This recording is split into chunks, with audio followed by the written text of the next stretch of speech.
Welcome to this evening event sponsored by the Institute for Human Ecology. The Institute for Human Ecology at the Catholic University of America is the nation's leading academic institute committed to identifying the economic, cultural, and social conditions vital for human flourishing. Drawing on the Catholic intellectual tradition, the mission of the IHE is to educate students, sponsor multidisciplinary research, advise church leadership, and organize symposia, conferences, and lectures for the academy and the public square. The IHE is pleased to sponsor tonight's event. Welcome to all of you. It is the joyful occasion for me to introduce now briefly to you the main speaker of the evening, Thomas Pfau. Professor Pfau is the Alice Mary Baldwin Professor of English with a secondary appointment, a very important appointment, in the Divinity School at Duke University.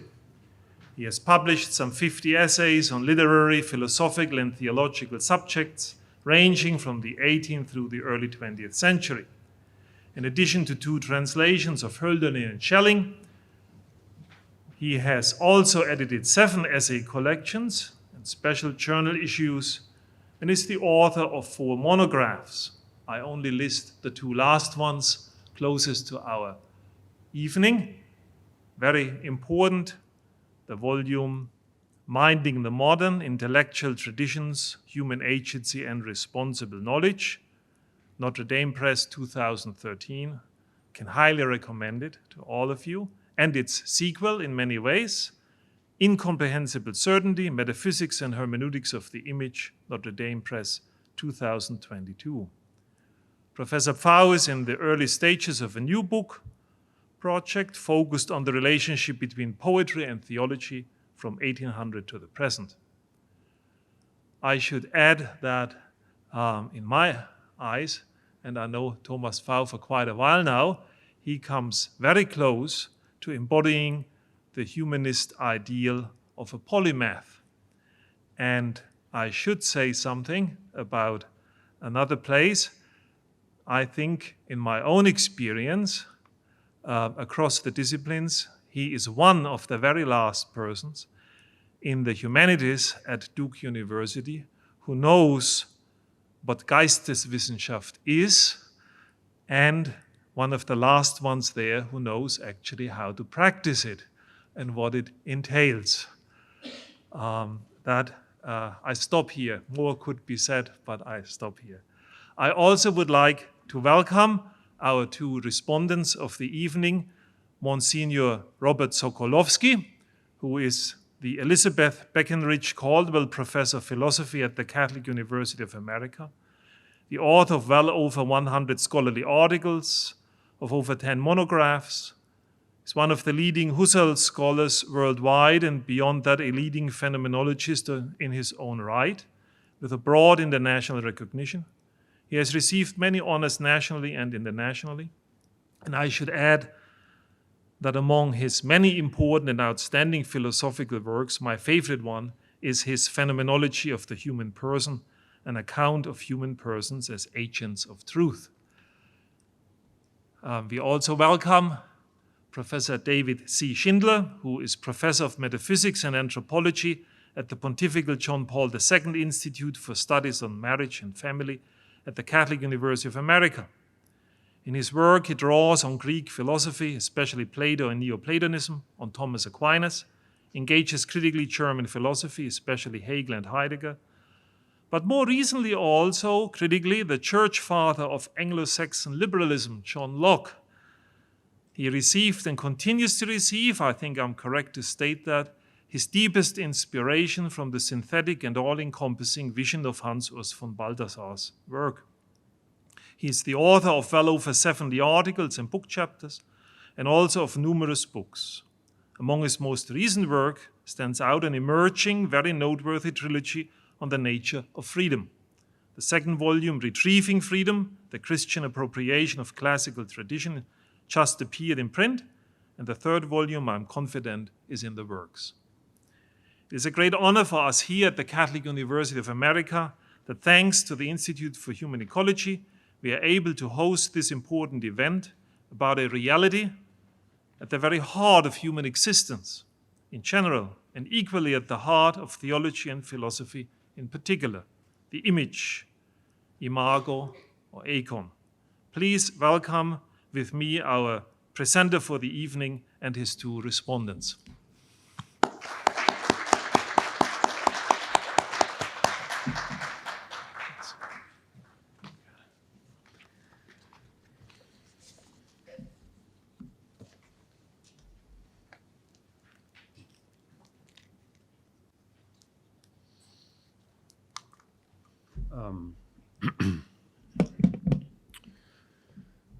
This is a blinding experience.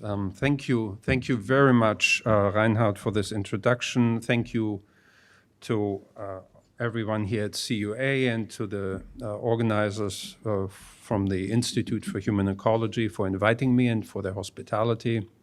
And I'm indeed very grateful to have Monsignor Sokolovsky and Professor Schindler agreeing to offer some perspectives on my book. Without further ado, I will start and just give you a quick overview. My remarks today are really aimed to do three things. First, to identify the central claims and conceptual architecture of my book. Second, to illustrate it with closer examination of a couple of artworks. And then finally, to sketch just a few of my project's implications for theological and humanistic inquiry.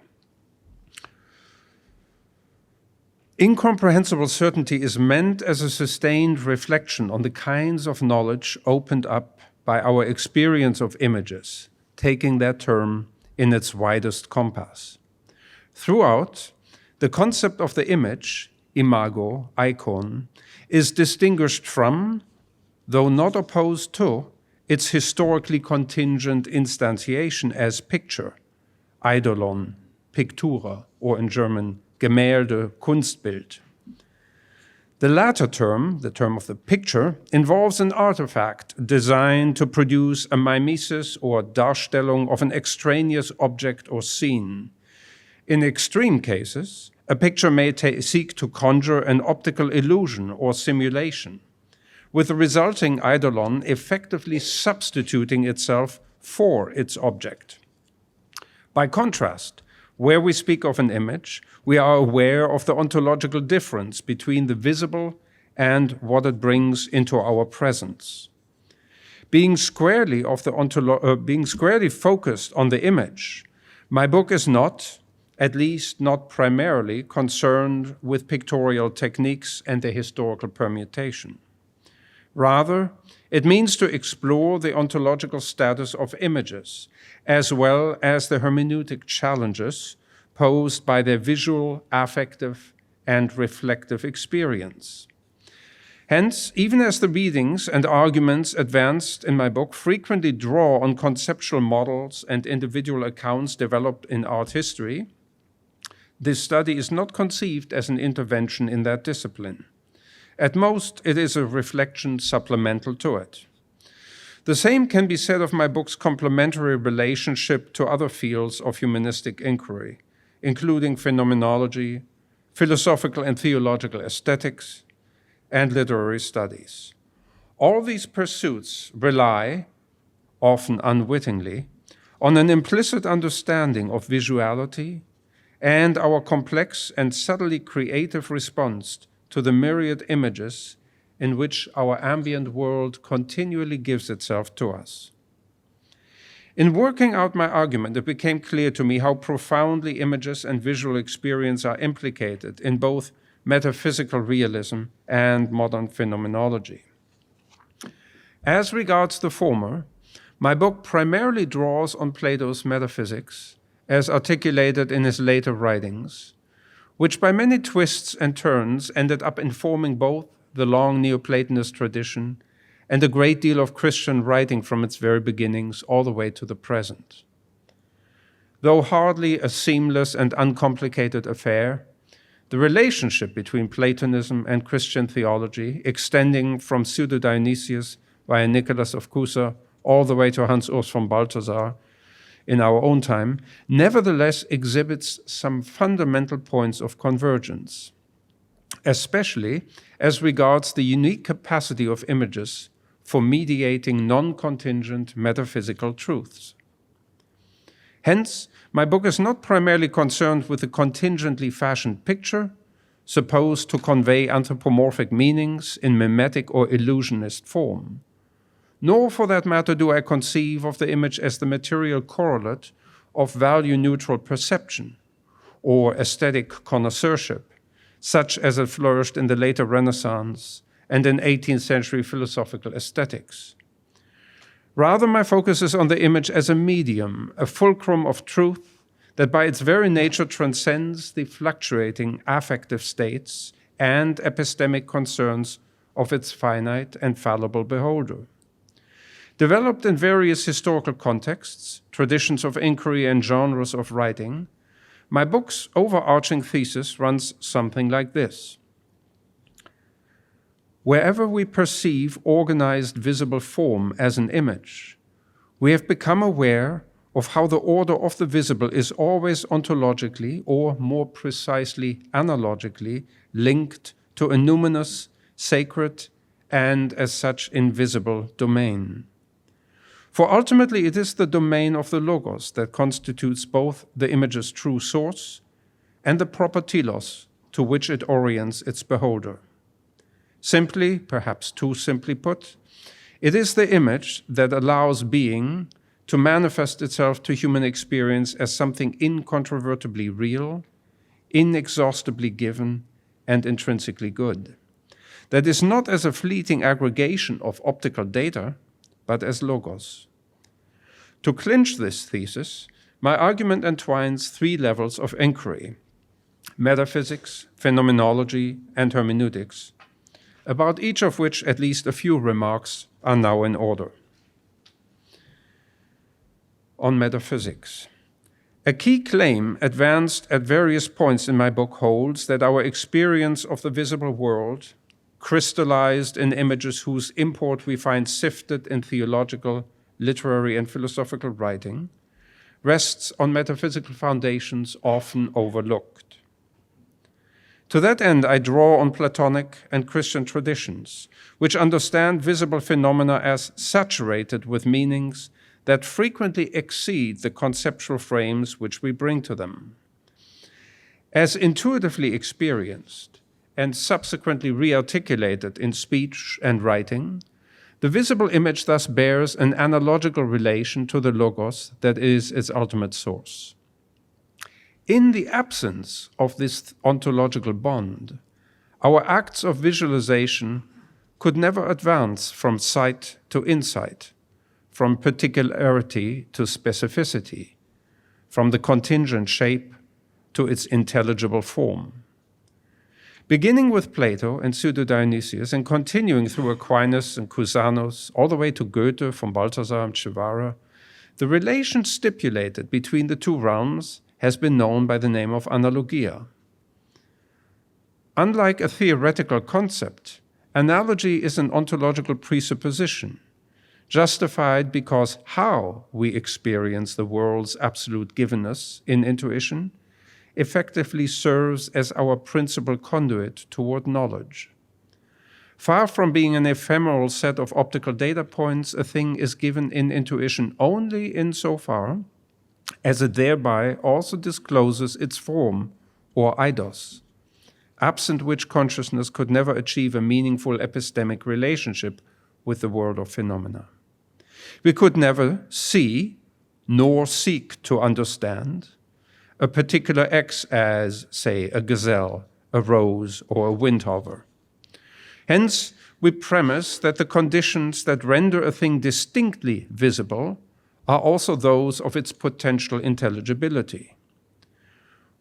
What analogia thus points to is precisely the way that the domain of phenomena is teleologically ordered toward that of cognition. That said, it bears remembering that analogy only posits a non-contingent relation between the visible and the invisible, one that must not be reduced to a monistic identity. Hence, the image is not a special case of the visible, but instead names its very essence. For unlike a garden variety picture, the image is not a correlate of a perception, but rather its source, being far from being a derivative of material things that are themselves flawed representations, mimetai, of ideas, as we read in Book 10 of the Republic. The image or eikōn mediates for us a reality to which it stands in an essential relation, yet with which it can never fully coincide. As so often, Pascal puts the matter most succinctly when observing La nature a des perfections pour montrer qu'elle est l'image de Dieu, et des défauts pour montrer qu'elle n'est que l'image. Nature has perfections to show that she is the image of God, and defects to show that she is but the image. Now, this analogy between the visible and the invisible will at times register as a kind of intuitive certitude, whereby the givenness of the world manifests itself in experience. And it is here that 20th century phenomenology proves of seminal importance to my argument. A principal claim of my book is to retrieve an understanding of the visible world as theophany. That is, to engage the world as an ordered totality of intelligible things, visibly disclosed to us as a gift. Contrary to naturalistic and skeptical epistemologies that have dominated philosophical inquiry since Hobbes, I hold, with, among others, Newman and Husserl, that human inquiry begins with an act of real assent to the absolute givenness, die absolute Gegebenheit, as Husserl calls it, of the world in intuition. By contrast, to insist that thought may credit as real only what conforms to methodological protocols of our own devising is to reduce the visible world of things to an inventory of quantifiable objects. Additionally, such a stance demotes the image either to an illusion, phantasma, or to an ex post facto illustration of abstract concepts developed in strictly syllogistic fashion. In countering this view, my book draws on a tradition that conceives seeing not as a case of epistemic unmasking, but of inspired participation. Unlike objects quantified and artifacts unilaterally fashioned by us, the image belongs properly to the order of the gift.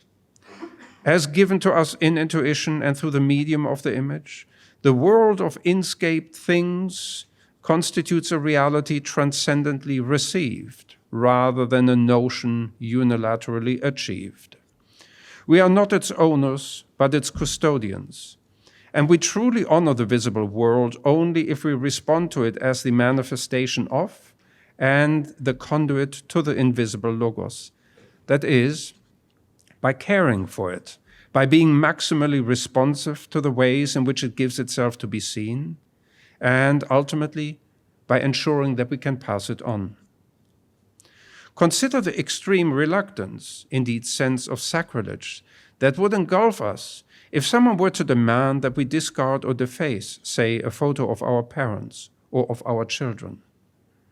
Like every gift, the image reflects an antecedent bond between the beholder and the being that the image makes manifest, a fact that also helps explain the close link between image and symbol. For in contradistinction to the eidolon of the archaic period, the eikōn presupposes a covenant between the transcendent source of the visible, the Platonic logos or Christian God, and the recipient longing to be reunited with that source. The logic of the eikōn thus mirrors that of the symbolon, a gift also known as tessera hospitalis, that a host would offer his guest. If accepted, it was understood to strengthen the bond between both, who on occasion might break apart this physical token so that on a future occasion the shards could again be fitted together as proof of an enduring connection. This also explains why, as Hans-Georg Gadamer has noted, image and symbol are never merely something notional, but to function properly require being shown or spoken. They are not only presuppose, but visibly affirm the metaphysical connection between the visible and the invisible, as Gadamer puts it. This strong implication of a spiritual covenant instituted by the symbolic image also alerts us to an aspect addressed throughout various points of my book, namely that how we respond to the many forms of the visible reveals something essential about our spiritual condition. Far from being a case of detached beholders indifferently passing aesthetic judgment on the image, theological and philosophical accounts of visual cognition from Plato and Plotinus to Merleau-Ponty and Marion have repeatedly stressed that how an image registers in consciousness proves inseparable from its transformative impact on that consciousness.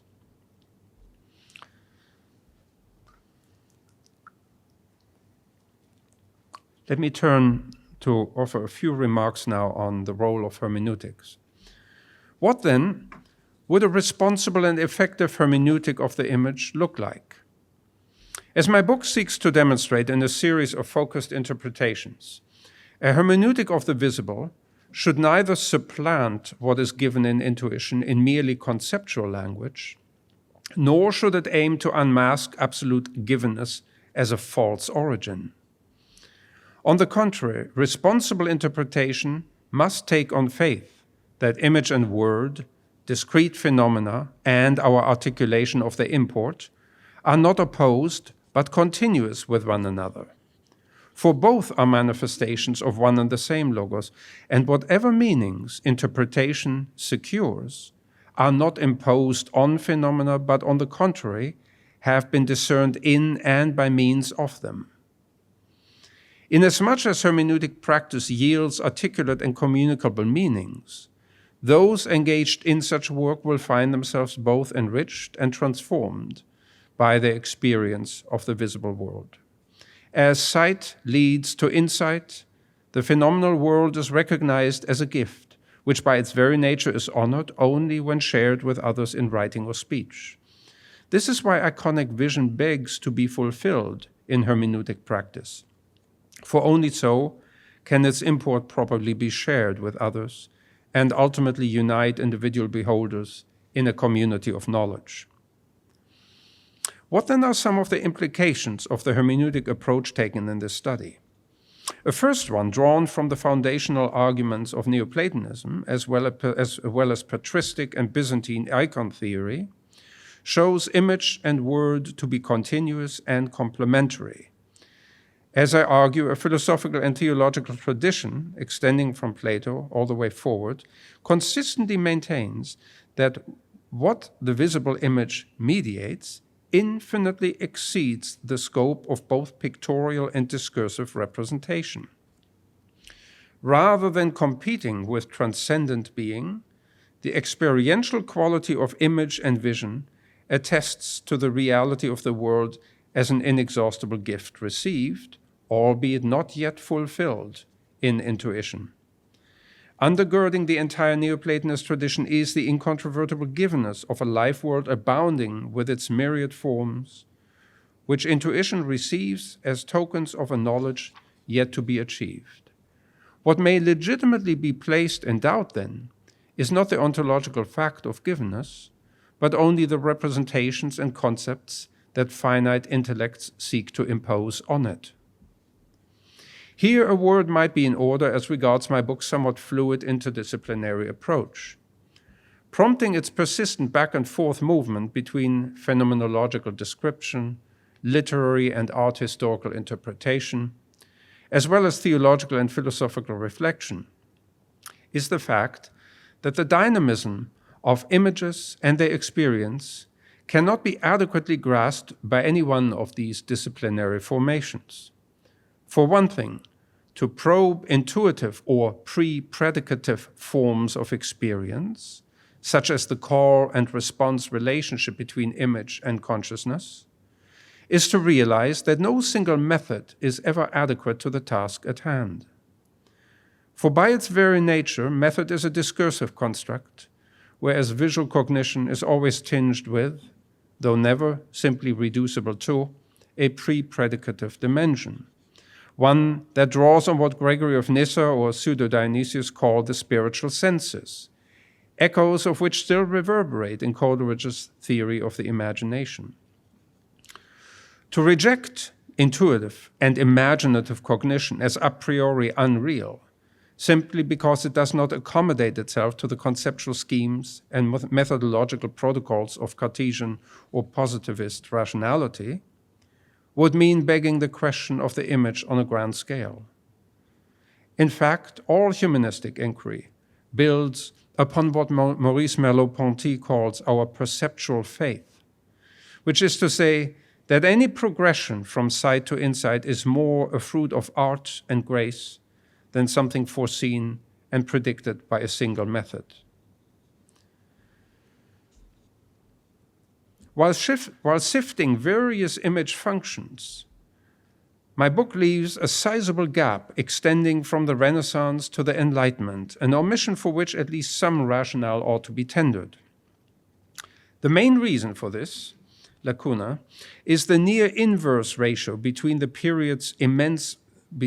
period's immense formal and technical innovations as regards the painted picture and its gratuitously anti-metaphysical conception of images as such. Perhaps the most conspicuous symptom of this anti-metaphysical turn is found in the emergent discipline of art history and that of modern aesthetics. As Georges Didi Ubermann has argued, the evolution of art history might properly be narrated as a story about the gradual asphyxiation of the image, its formalist inasmuch as it is subjected to a formalist definition by theories of painting ranging from Giorgio Vasari in the 16th century to Erwin Panofsky in the 20th. Summarizing his, I dare say, decidedly spirited critique of Panofsky, Didi Ubermann thus observes how humanism passes, and I quote, triumphantly from being concerned with art as an object of study to that of a theoretical program congruent with that object. As a result, the early modern project of art history as a humanistic discipline expires in a tautology, a discipline that, and I quote again, endlessly recreates the image of its own thought, its humanistic idea of art.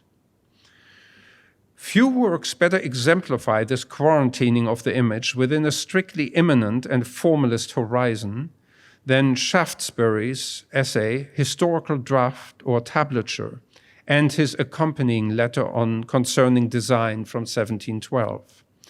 Works intended as commentary on a large drawing entitled The Judgment of Hercules.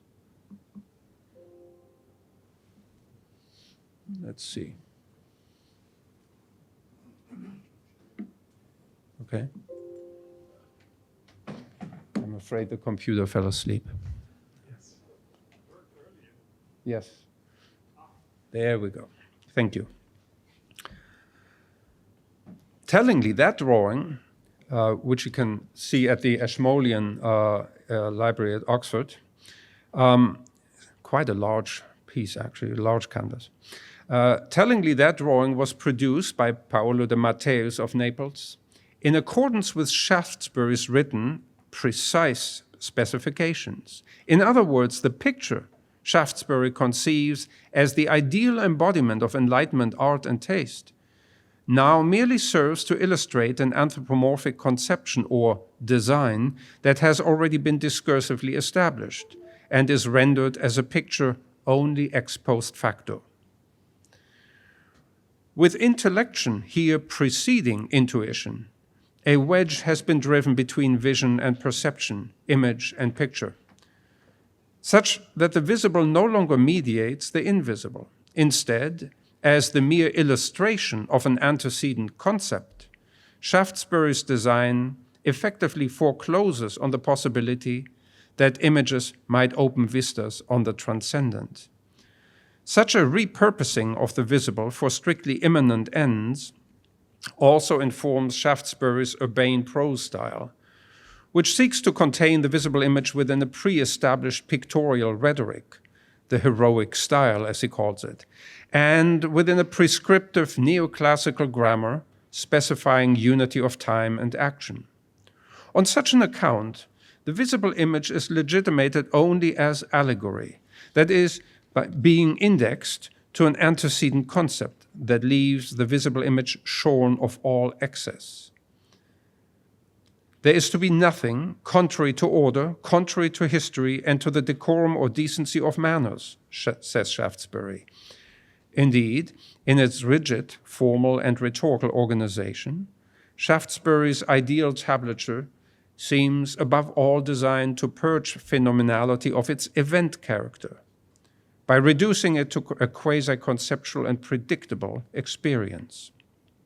As he stipulates, quote, "The artist shall do his utmost to diminish and reduce the excessive gaiety and splendor of objects which would otherwise raise such confusion, oppugnancy, and riot of colors as would to any judicious eye appear absolutely intolerable." Such a definition of painting as a single piece, as he puts it, comprehended in one view and formed according to one single intelligence, meaning, or design, underscores the Enlightenment's emphasis on aesthetics, on an aesthetics of verisimilitude, formal symmetry, and total visibility, which not only purges the visible image of all metaphysical significance, but also leaves the beholder at most informed but never transformed by her encounter with aesthetic artifacts. A question repeatedly raised in my book is, what factors brought about this change? How, that is, did the concept of the image as a type of intercession end up being supplanted by a photorealist concept of the picture as a mimetic duplicate, or indeed an outright simulation of its prototype? By way of sketching an answer, let me consider two images, a 6th century icon and a 15th century religious painting. I do so mainly to illustrate the starkly different ways in which these works negotiate a tension that, to an extent, it must be said, inheres in all images, with the exception, that is, of abstract art, which I will not consider today. At issue is the tension between what we might call an intercessory and a representational function, that is, between the image designed to mediate the divine logos, or instead offering itself as a pictorial substitute for it.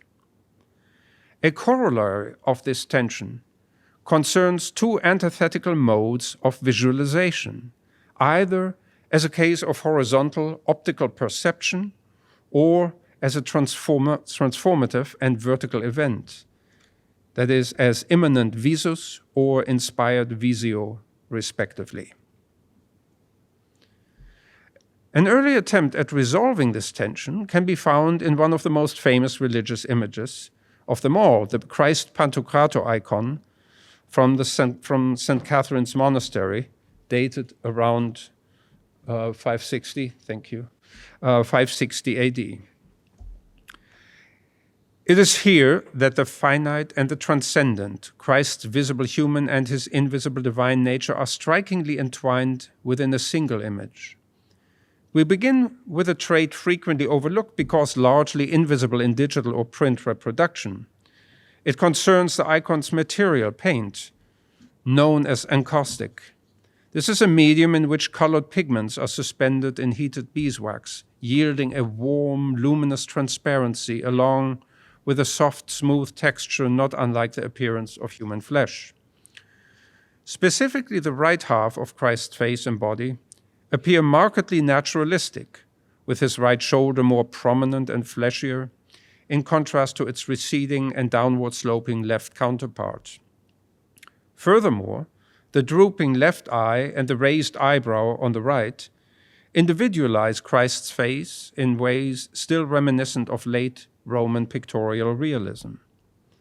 Furthermore, the bulging fleshiness of Christ's right hand and his elaborate clothing of tunic and mantle, as well as architectural forms faintly hinted at in the background, and the elaborately ornamented book Christ is holding, either the Old Testament which he has come to fulfill, or the New Testament in which that fulfillment will be made explicit in affirmation of his divine and timeless nature, all these details reflect the lingering influence of Roman realist aesthetic.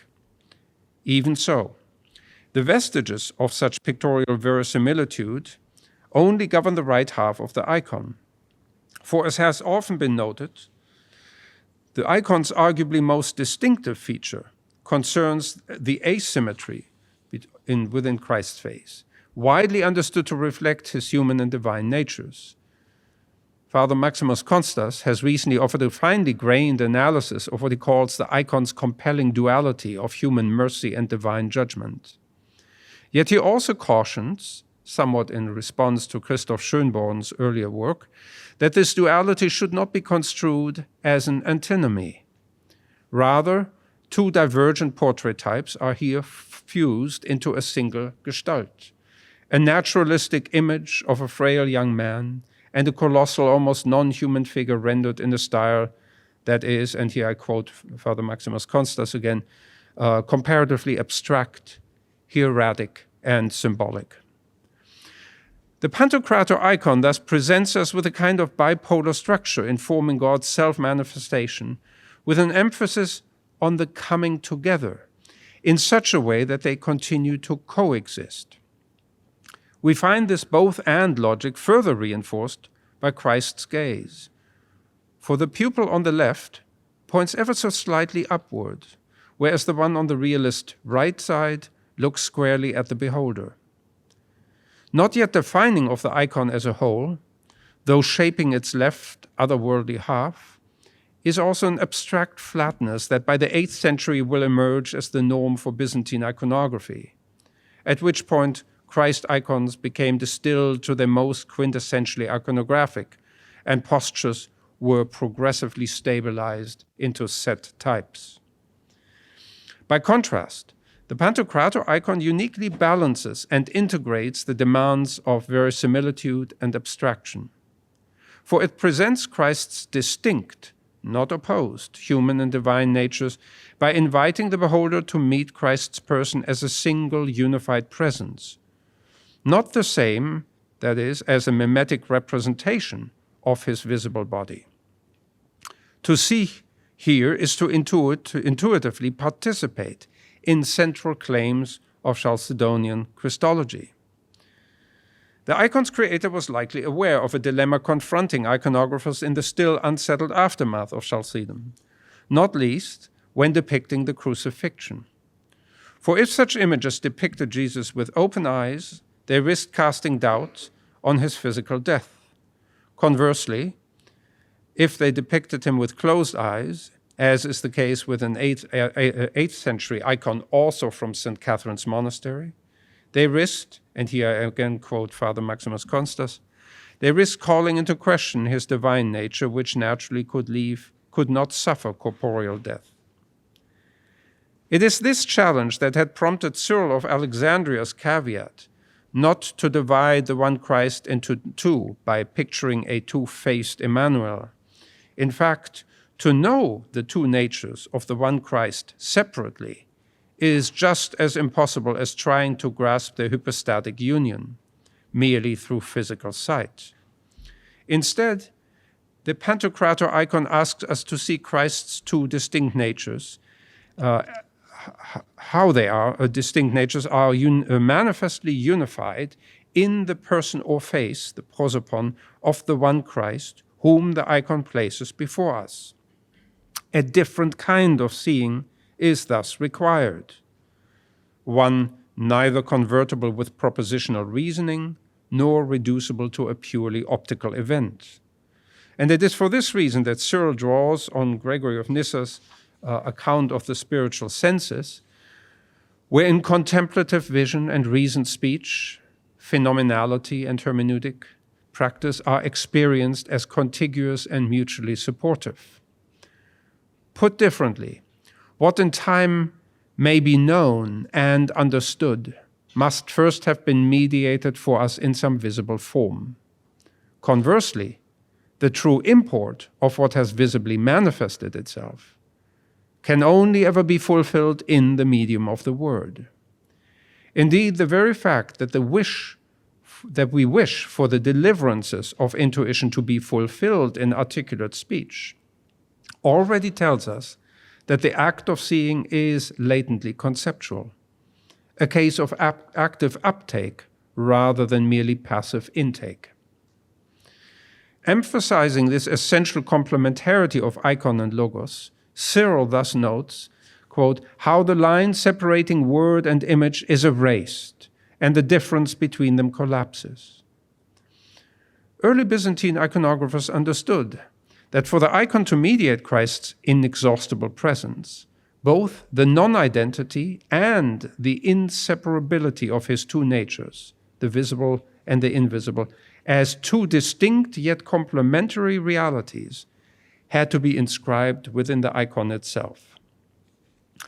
Far more than the belated illustration of an already established theological concept, the eikōn here seeks to make manifest the truth of the incarnation in an intuitively accessible image. Yet it does so with this crucial qualification, that to contemplate the eikōn and fully internalize the presence it mediates amounts to an open-ended process in which seeing and knowing are no more in opposition than image and word, or indeed Christ's human and divine natures. Some 900 years later, this precarious balance appears to be faltering.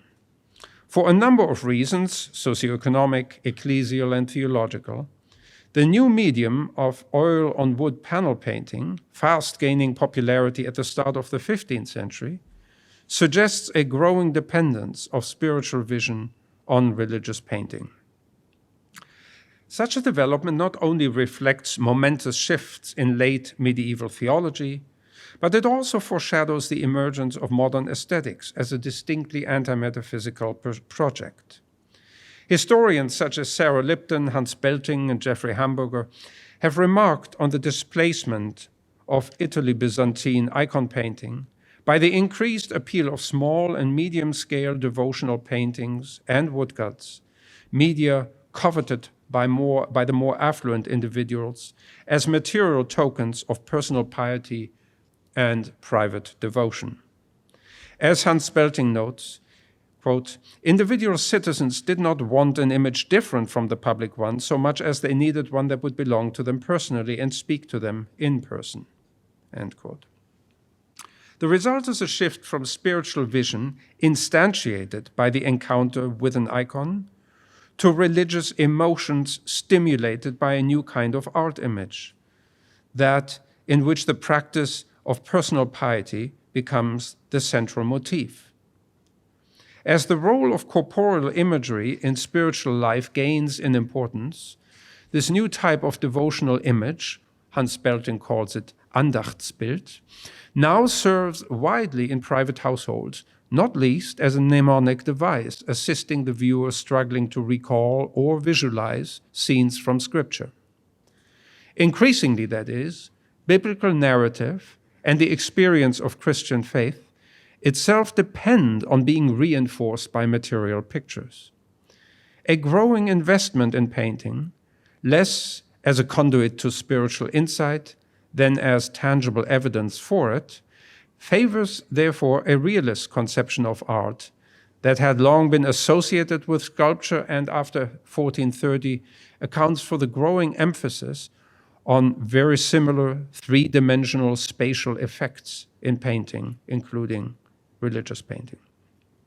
As seeing came to define believing, to quote Sarah Lipton, the stance of the 15th century viewer undergoes a fundamental shift, away from devout, prayerful attention and toward a highly self-conscious appraisal of the way that religious motifs are given realistic expression in the painted image.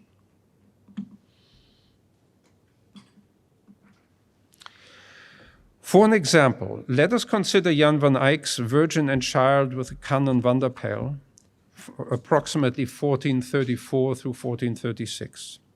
It's in the museum in Bruges.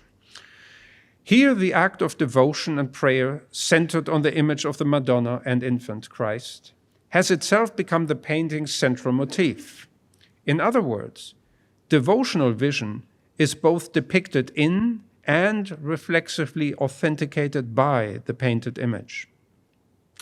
Set within an imaginary ecclesial space and a unique choreography of figures placed within it, Van Eyck's painting combines extraordinary technical artistry of the kind that emphatically appeals to the senses.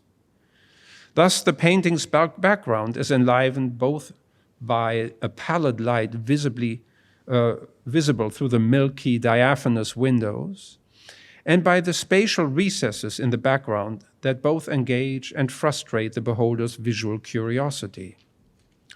Perhaps most striking about the choreography of persons in the foreground is the complete absence of eye contact among them. Thus, the devout and gravely ill Canon van der Pijl, clutching his prayer book, has just removed his eyeglasses in a gesture intended to present him as fundamentally disconnected from the perceptible world.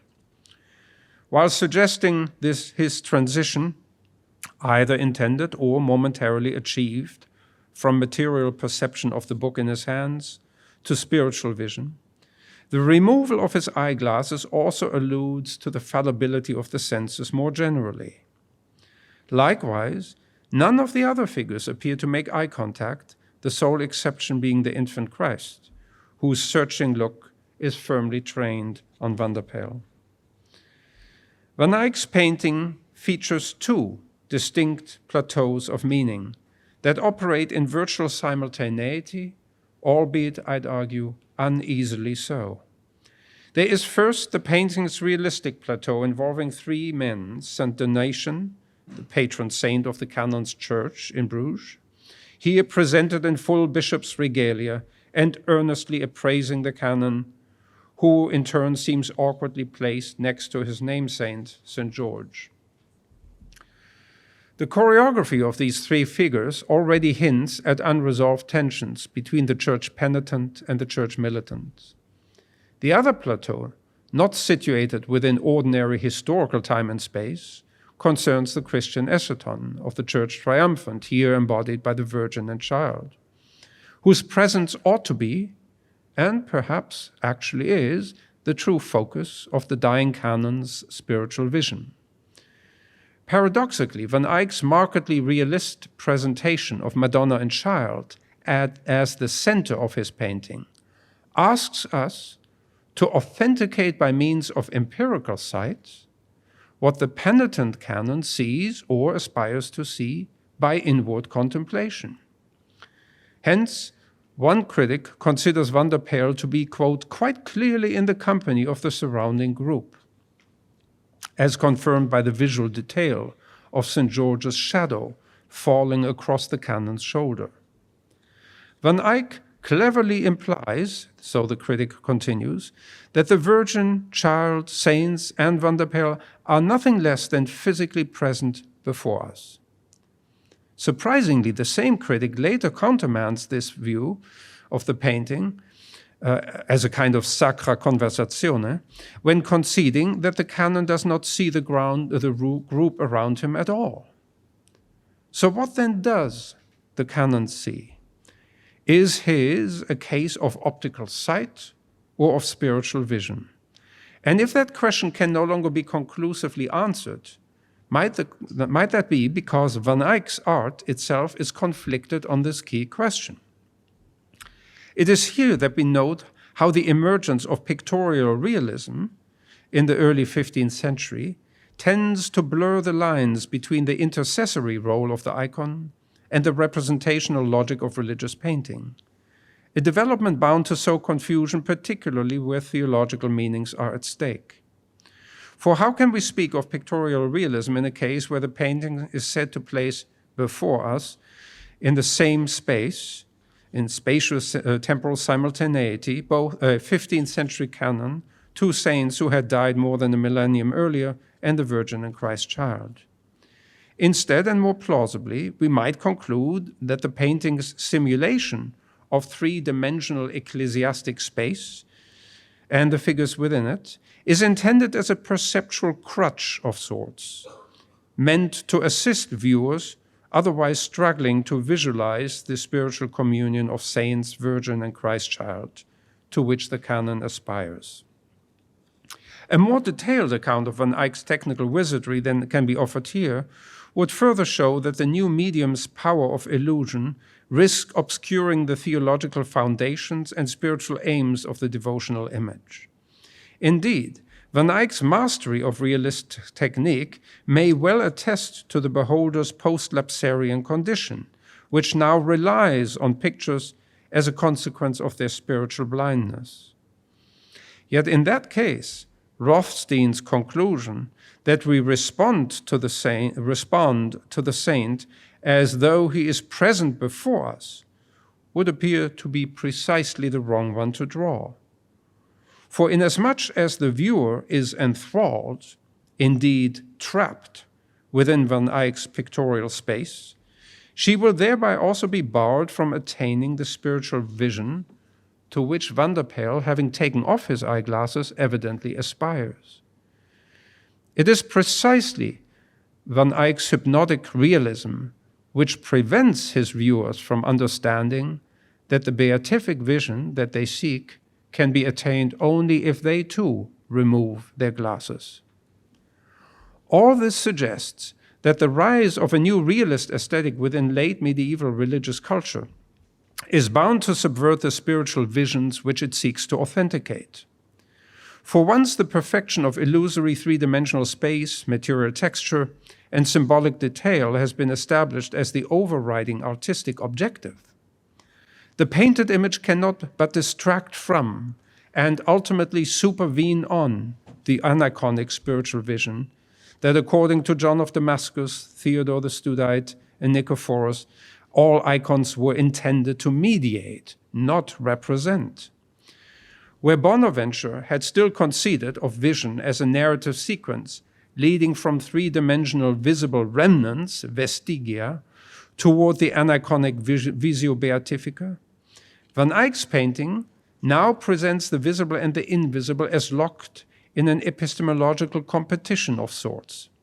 Henceforth, religious painting situates the devotional and liturgical practices of 15th century individuals in three-dimensional perceptual space, with their attire and other symbolic detail vividly attesting to their worldly and temporal condition. With the telos of mystic vision rapidly fading from sight, realist painting aspires to maximize its powers of illusion. As a result, late medieval devotional painting presents itself as a conflicted medium, at once promising and obstructing access to numinous and necessarily ineffable truths. Once again, that is, the visible image reveals both its power and its ambivalence, being precariously suspended between the iconic and the idolatrous, between what Jean-Luc Marion identifies as two manners of being, not two classes of beings. In the case of the idol, the beholder's hermeneutic activity is wholly circumscribed by what is visible, such that whatever meaning is attributed to the painted image must admit of verification by empirical perception and symbolic decoding. A logic of strict immanence begins to encroach on an earlier mystical conception, according to which the image can only mediate, but never outright capture, an essentially apophatic knowledge.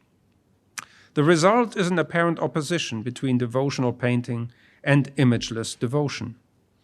Increasingly, that is, the central question, as formulated by Jeffrey Hamburger, is no longer readily answerable.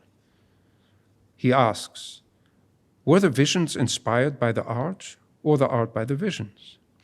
It is this question, rarely answered in conclusive and coherent fashion after 1500, that has vexed theologians and visual artists and poets ever since. In closing, let me identify just a couple of implications of the argument that my book is advancing. My study tries to show that the antinomy of intuitive and conceptual modes of knowing, of image and word, is ill-conceived and ultimately untenable. My book further urges that the study of art and literature today ought to be once again grounded in and guided by a realist metaphysics and by Catholic Christianity, not just as valuable background knowledge, but more importantly, as providing hermeneutic practice with a normative and teleological framework, absent which our engagement of art, broadly speaking, is bound to be but an empty and distracted exercise in pluralism. Long ago, Jacques Maritain remarked how all art, quote, is faced by an antinomy between the supreme postulates of its essential being, considered in itself and transcendentally, and the conditions of existence, demanded by this same being as it is realized on this earth, end quote. To flourish and deepen for our understanding of our own existence, to flourish and to deepen, the visible image must endure and indeed incorporate into its very being this tension between a numinous and normative truth, the prototype toward which image and word are teleologically ordered, and its medial constitution as a finite, embodied, and historically situated form. A recurrent and important feature of my argument, though not expressly addressed in my remarks today, thus also concerns what I call the self-suspension of the image. Just as Maritain argues that, quote, by refusing to subordinate itself either to the interests of man or to the evocation of what already exists, a certain straining toward abstract art follows from the very essence of art. Likewise, my readings of Cusa, of Hopkins, and Rilke, in particular, they emphasize that all truly inspired and searching art must ultimately seek to transcend its medial and material constitution. Consequently, attempts at treating art and poetry as but the formal equivalent of quotidian or even speculative discourse, that is, as straightforwardly representational, misconstrue the very essence of the image, namely, to be both inseparably and analogically bound to its prototype, while being forever barred from coinciding with it. Thank you.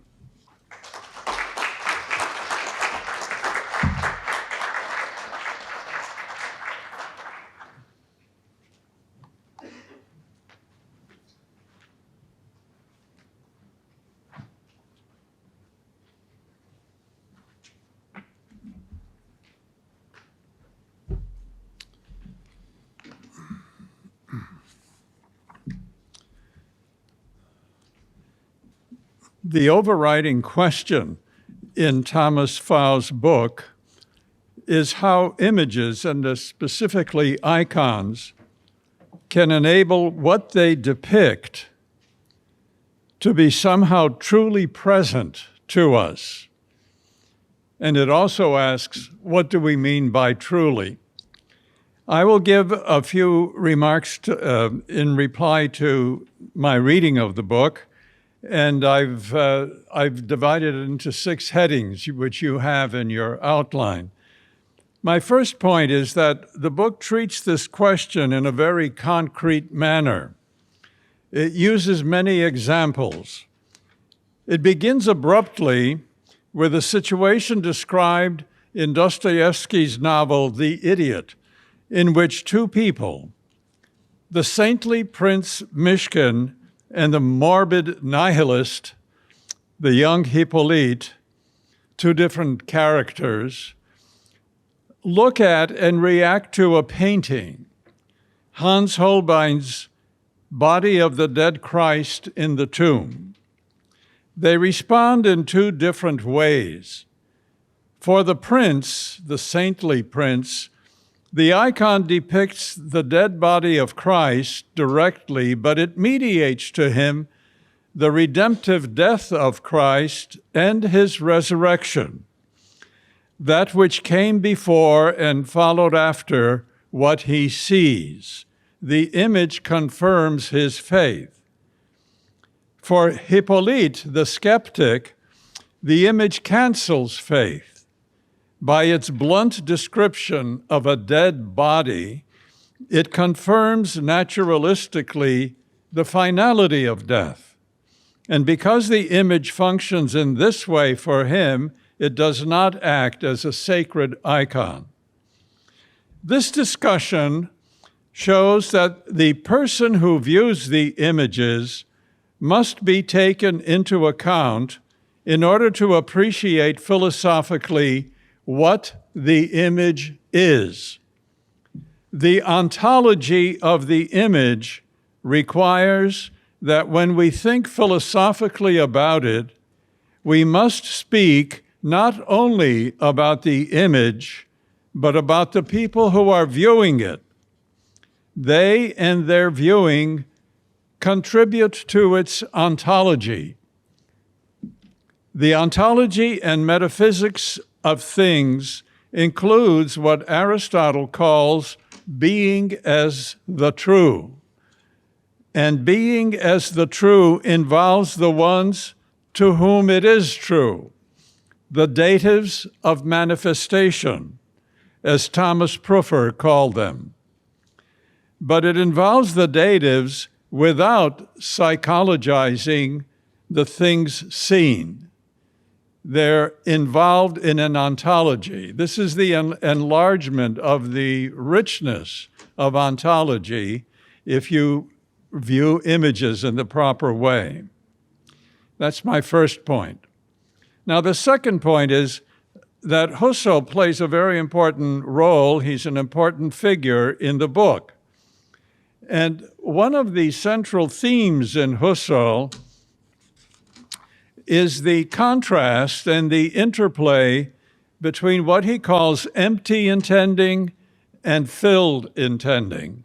That is, between intending things in their absence and intending them in their presence, all the while grasping the identity of the thing that is intended in the two modes.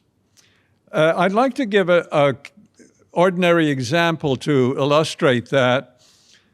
If I were to stand here and tell you about the National Shrine, about the pillars in the National Shrine, and they're very beautiful, by the way. They're an unnoticed treasure within that building.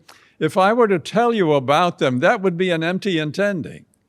We'd all understand what I'm saying if I use the proper terminology, etc. But we would be intending something in the National Shrine. Now, if we went there and looked at them and I pointed out what I had been telling you, that would be a fulfilled intending. That sounds very simple, but it opens up a whole possibility of realism in philosophy. Because in both cases, you intend the same thing. There's an identity between those two intendings. And as easy as that sounds, it's real philosophy. And that empty-filled dialectic can occur in very many different ways in human experiencing, and the issue of truth is very intimately related to it. But even as Husserl works with the present and the absent, he also introduces between them the possibility of imaging, of intending an icon, a picture, or a statue. So that's one kind of intending that's different from those two extremes of simple absence and direct presence. You have imaging. It's in between. And notice the resources now you have to talk about it. And besides images, he also mentions imaginations, fantasies, as things that can occur between the empty and the filled. He considers imaging, both picturing and imagining, as a kind of fulfillment, but as different from ordinary perception because it involves a kind of absence. And now you can start distinguishing the kinds of absence and the kinds of presence you have in all these things. That's the conclusion of my second point. The importance of presence and absence and the fact that it's pivotal in phenomenology. Now, my third point on my outline, I would claim that Husserl's analysis of imaging suffers from an important limitation. He analyzes only the case of the viewer of the image. He does not examine the case of the artist, the painter, the sculptor, the one who makes the image. It's obviously important to ask how an icon or a picture brings about a presence for a viewer, but should we not also ask whether and how that presence also arises for the one who is physically bringing the picture or the icon into being? Husserl doesn't handle that because he tends to be highly theoretical in his interests. But as a philosophical issue, it's important. Many years ago, there was a philosophy student here at Catholic University, Timothy Quinn, who, as an avocation, painted religious icons. He was a member of the Ruthenian Catholic Church. He taught for many years at Xavier University in Cincinnati and is now an emeritus. He once told us that people who painted icons would pray before beginning their work. It's part of the ritual of painting icons that the artist invokes a presence before he brings about the image. He calls to mind what he believes, and certainly that invocation would have an effect in enabling the icon to do what it should do for the viewer. There was a presence that guided the painter, as well as occurring later to the viewer, and we would be overlooking something if we omitted it in our philosophical discussion of the icon. That's my third point. Now, my fourth point is this. In a couple of passages of his book, Dr. Pfau refers very effectively to what has been called, and he uses this quotation, he refers to what has been called, quote, the immense expressive force of Neolithic cave paintings. Some of these images in France, in Spain, Altamira, and even in Borneo are estimated to be as much as 35,000 years old. 35,000 years old. But they are as dynamic and present to us as the art that has been produced in the intervening years. They were made millennia before any writing, which is thought to have arisen at about 6,000 years ago. We've all seen pictures of these images. They depict bison, deer, and other animals, as well as human figures on occasion. The people who originally looked at these images could see them only in the flickering light of torches and fires, sources of light that would put the things depicted into a kind of motion and a kind of living. These caves were not an ancient version of the National Gallery of Art, where we approach images in a more detached aesthetic manner.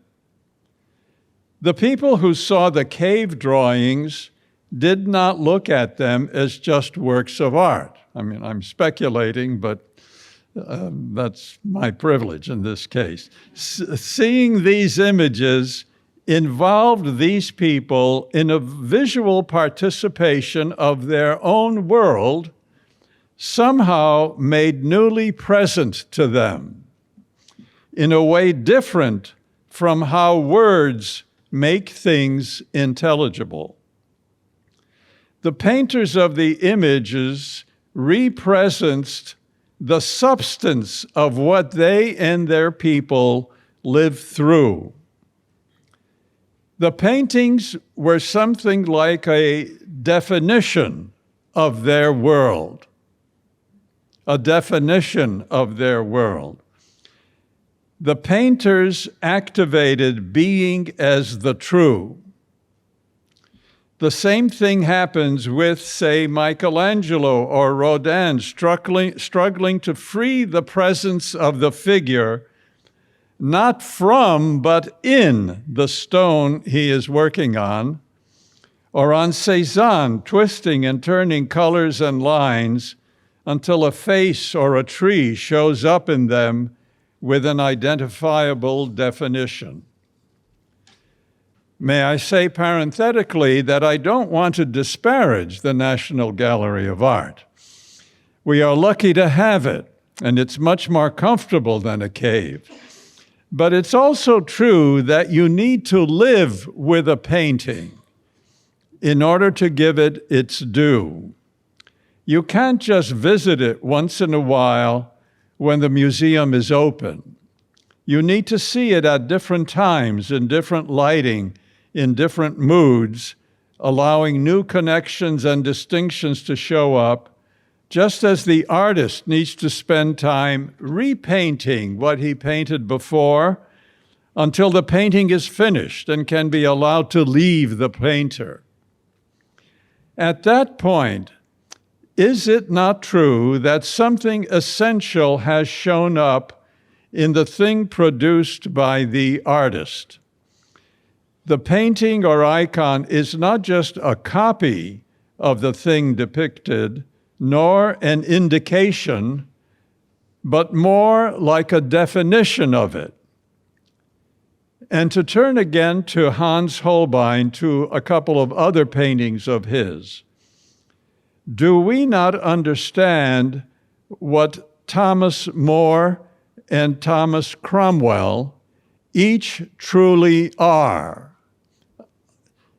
Because we can see and contrast them in their Holbein portraits in New York in the Frick Museum.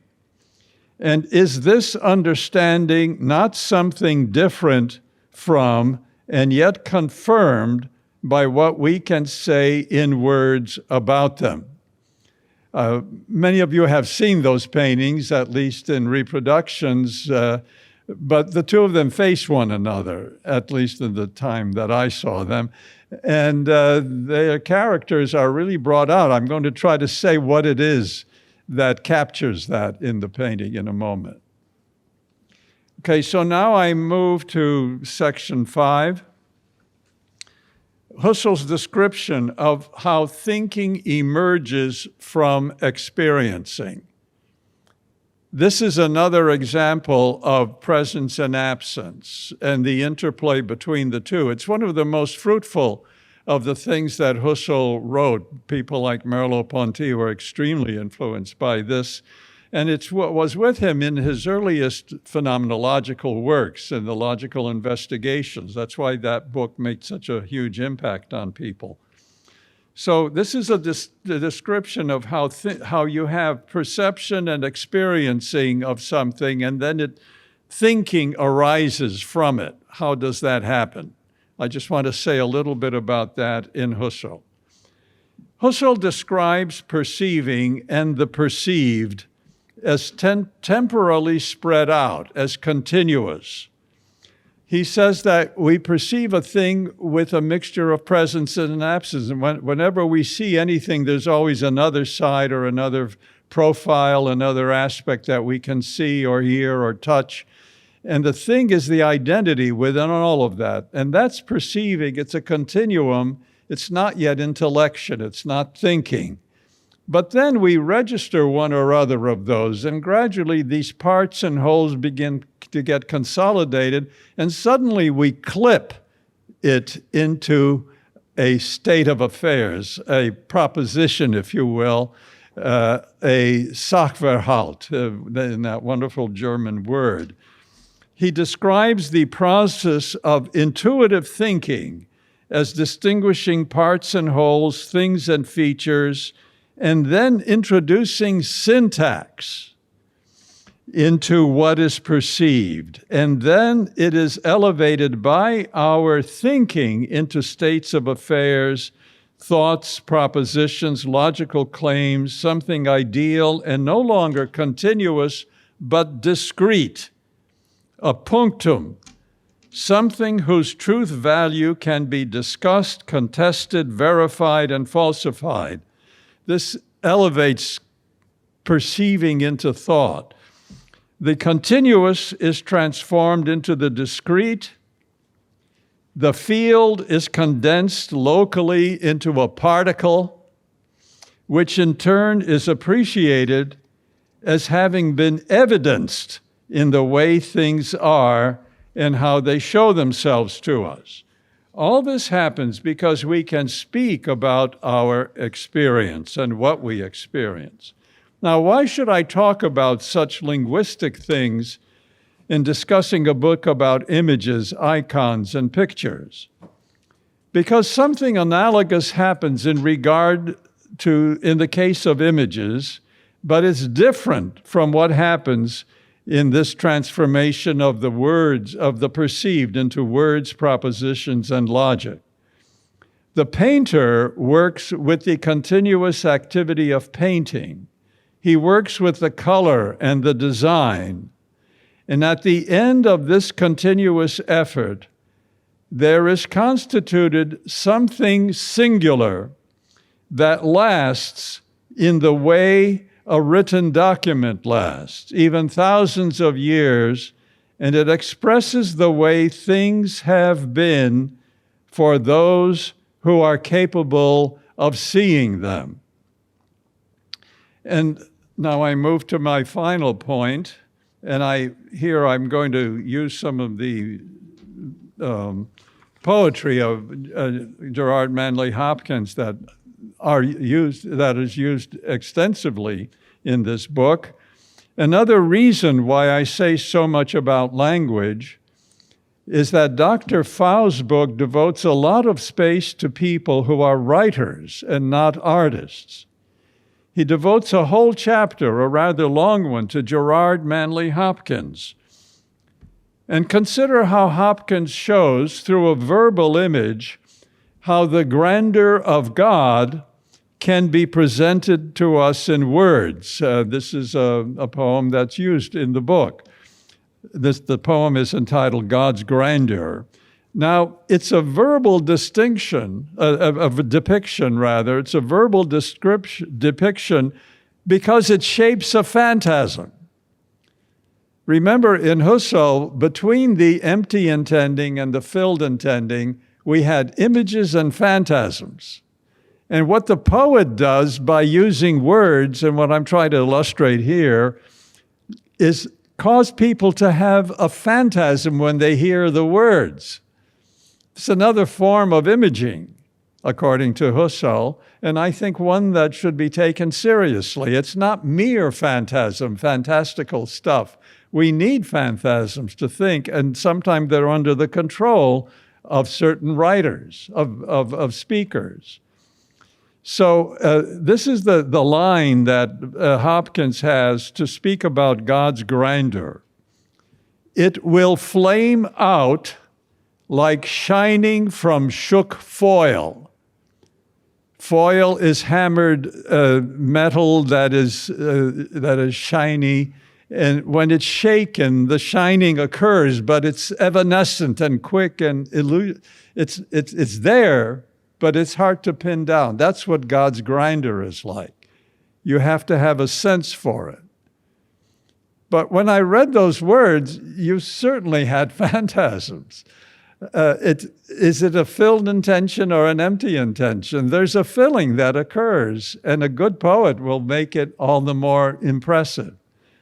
This kind of brilliance, the grandeur of God, can be stated or sung in words shining from shook foil, but how could it ever be depicted? Who could paint it? Even by a painter like Turner, who has a lot of celestial paintings of angels and phenomena like that. But words are more effective sometimes to generate this kind of image. In this case, we are better off using our imagination. stimulated by words than trying to fabricate an image. Now, when artists, Michelangelo, Rodin, Cézanne, Hans Holbein, try to evidence what they understand in the thing they depict, and when they succeed, they will not just copy what they have seen, they will define it. It's like the emergence of thought coming out of perception. The words are doing an eidetic intuition. The image is not just a predication. It's not just an information, a bit of information or copy or a pointer. It's a definition of what the thing is, and it gives us an understanding. If the image is a success, there will be nothing accidental about it. Everything is essential. The thing's definition will be embodied in the image that we see in the concreteness of its being. If you want a very amusing and practical example of this, it's the photographs of Yusuf Karsh, the Canadian photographer who's famous for the portrait photos he made of famous people, especially the one of Churchill. And you probably know the story of how he got it by, Churchill was talking with him and he wanted, and was smoking a cigar. And Karsh didn't want that view, so he tore the cigar away from him and Churchill snarled. And he took that picture. And that's Churchill, the one who fought the Blitz. I mean, it's amazing. So that he knew how to paint Churchill as a photographer. He defined him. That's the energia of Churchill. Now, Hopkins expresses this kind of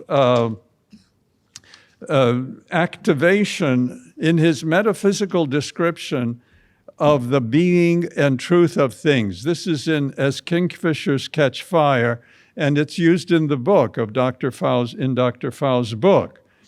These are lines. You have the lines, and it's good if you might want to look at them because it's harder just to take them by ear.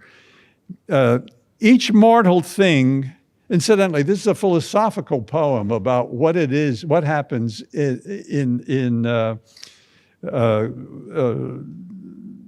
person being caught in a poem. Each mortal thing does one thing and the same. Selves. Goes itself, myself it speaks and spells, crying, what I do is me, for that I came. He takes the word self, which is a noun or prefix or suffix, and makes it into a verb. Now, in these words, we detect what Hopkins calls the inscape of things, as well as the hekcheitas of John Duns Scotus. But we can also hear the voice of Aristotle, because the selfing of things, when they assert themselves, as they do when they're captured and defined in an image, the selfing of things also expresses the dunamis being brought to its appropriate energeia, the thing being brought to fulfilling activity and disclosure, not only doing what perfects it, but also showing what that perfection is. Such an achievement, such dunamis brought to activity, occurs only in individual things, not in the abstract. And we see it best in its concrete realizations, whether perceived or depicted. And then finally, the next few lines of this poem from Gerard Manley Hopkins make the theological dimension of this more explicit.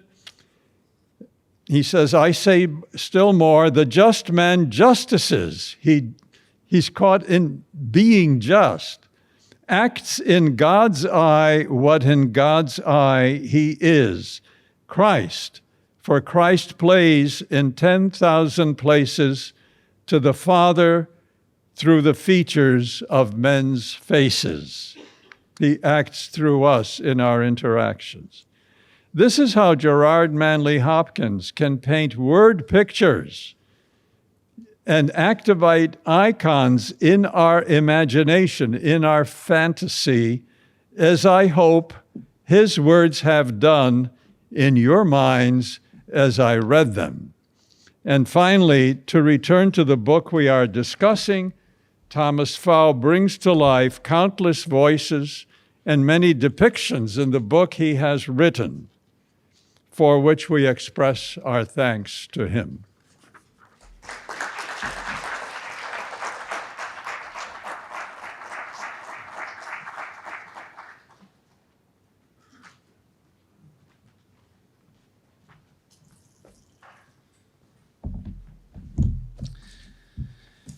I want to first thank the IHE for the invitation to join such esteemed speakers, and thank Thomas Pfau for his extraordinary book and really superb lecture on it, and also Monsignor Sokolowski. One felt in both cases that as each minute passed, one was growing in wisdom. I felt that. I have written comments. I'm not going to read them because I want to try to be brief and keep some time for a conversation. I would use up the 10 minutes allotted very quickly if I tried to list all of the astonishing qualities of the book. It's difficult to imagine any book that will surpass, any study of the image that will surpass this one in terms of the depth and breadth and subtlety of judgment. I think we got a taste of it in the lecture. It really is a massive achievement, and I mean massive. It's aptly named Incomprehensible Certainty. Incomprehensible, the literal meaning is you can't get your hands around it. So I thought that was a well-chosen title. But I will limit myself just to one observation of something, kind of a fruitfulness that I think the book can bear, and then raise a question that also I hope is a kind of fruitfulness, just to open up some conversation. The positive comment about the fruitfulness, we saw a touch of this in the lecture, is the extraordinary interplay of approaches to philosophy that are, at least in some cases, kept very separate from one another. Metaphysics, phenomenology, and hermeneutics. And I found in this book an interweaving of these different approaches in a genuine integration that strikes me as quite unique. It's not simply making use of these separate approaches, but actually illuminating each by the others and bringing out a different way of thinking about metaphysics and phenomenology and hermeneutics. And I think that this is a kind of fruit that the book could bear even beyond the direct account of image. But this is something I think is worth contemplating in itself. As for the question that I wanted to raise, one of the things that I've that struck me in reading and then rereading on different occasions is a question: what would it look like to develop the subjective correlate to the image in all of the breadth and depth and complex simplicity of the display of the image in this account? What would the human capacity look like that could do justice to that? Normally, the faculty that one correlates with the perception of images is imagination, very obviously. But it seems to me that in reading this book, I was very inspired and excited. This is going to be something I'm going to continue returning to the book for, I think, over the years. But I think it invites a radical rethinking of what imagination is, really a radical rethinking, not simply a recovering of this faculty or just a reordering of the faculties as typically conceived, but really a rethinking at its roots. Typically, imagination has a fairly limited role in a classical philosophical anthropology and epistemology. One has sense experience. Imagination plays a role in mediating to the concept. So one passes through, in a certain sense, through the sense experience to the phantasm, which is the sense experience gathered up into a whole and interiorized in a way, and then through the light of the agent intellect, abstraction elevates out of that the intelligible species, which then becomes the concept by which we know. It's interesting, in the scholastic epistemology, that's not the final step. The final step is what is called the conversio ad phantasmata, the return back to the phantasm, which is where the act of understanding ends. And the reason that is so in the human knower is that we are rational animals. We are body and soul, and our intellectual grasp is always inside of our embodied condition. Now, it seems to me it's just at this point that it seems that Professor Pfau's book opens up some, I think, really interesting possibility. But I think I went back and forth about whether this is simply in the spirit of the book or it pushes on some points, and that's one of the things I would hope to have a conversation about. Professor Pfau in the book uses the language, and we heard it a good bit of this in the presentation, the crucial language of analogy and also anagogy, and the ano is the word to move up through the sensible image to the numinous meaning. So from the material sensible to the intellectual, he spoke of sight to insight, and this kind of teleological drive of perception to the spiritual meaning. Now, there's a very crass way of thinking about that, which absolutely runs quite contrary to everything depicted in Professor Pfau's book. The danger of a simplistic version of that is that the image becomes simply a kind of a launching pad or a vehicle for interior insight, so that in a certain sense it bridges to the invisible world, but that's where we're meant to end up. And the danger is that leaves the body behind, it leaves the senses behind, it leaves history behind, and all the things I think we're familiar with.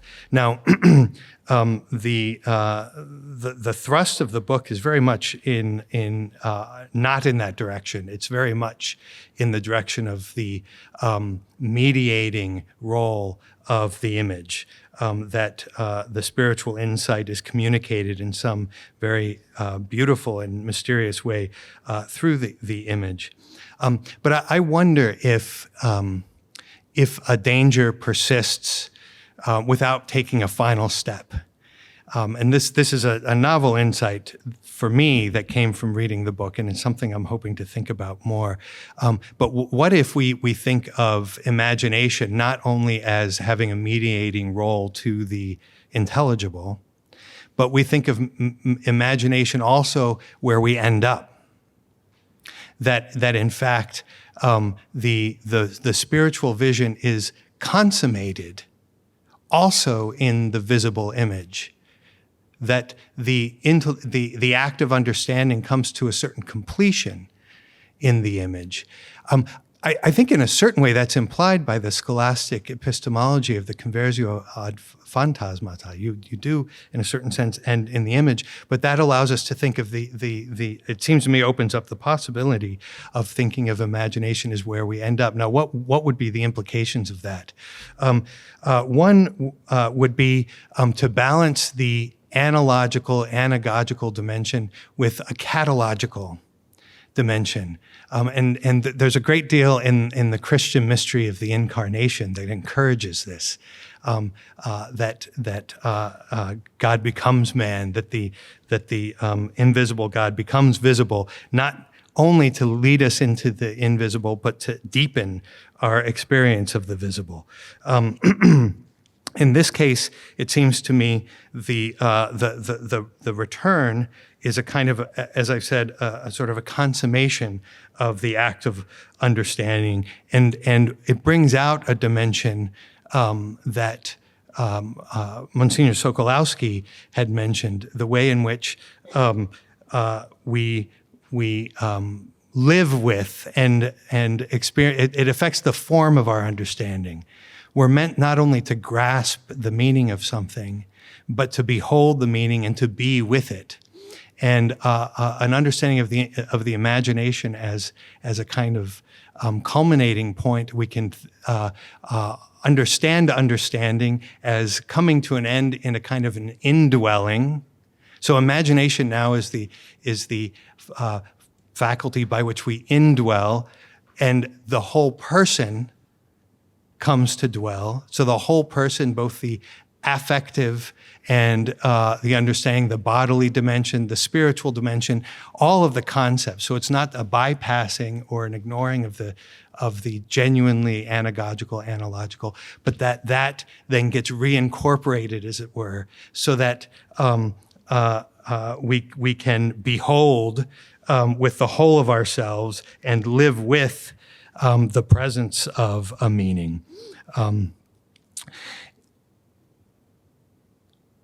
I think this is what's implied, finally, to just put one last word on it so that we can maybe open up to a conversation. This is what's implied in the teaching, the Christian teaching on the resurrection of the body. The beatific vision is not simply the numinous, and we as human beings remain human in the eschaton, and the vision, the beatific vision, is a vision that's meant to be enjoyed in the body.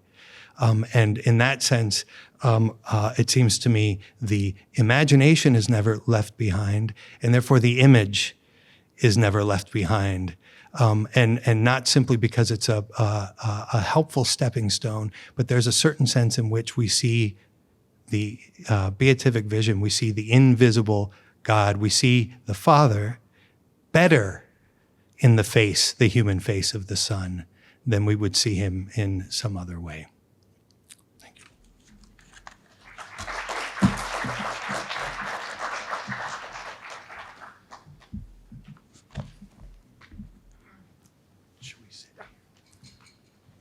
I think the richness of the book was reflected in the richness of the presentations. And now I would say, in order to give a bit time for a conversation, I would say that I would like to actually invite questions to the presenter and the respondents. I think we will have someone passing around the microphone. You have it? Good. And I'll step to the side and I can actually see much better the person than I can. Please. Thank you. That was very impressive. There's a great understanding of the visual image here I really appreciate. I'm artist in residence here on campus in the art department. Donny McManus is my name. I specialize in sacred art, and I'm very interested in the panel's understanding of art as the overflow of the interior life of the artist, and in particular with the situation we have with the unfortunate personality of Mark Rubnik and the work he has produced in the over 200 sacred spaces across the globe. What do we do with those images if they are the overflow of the interior life of such a dark figure?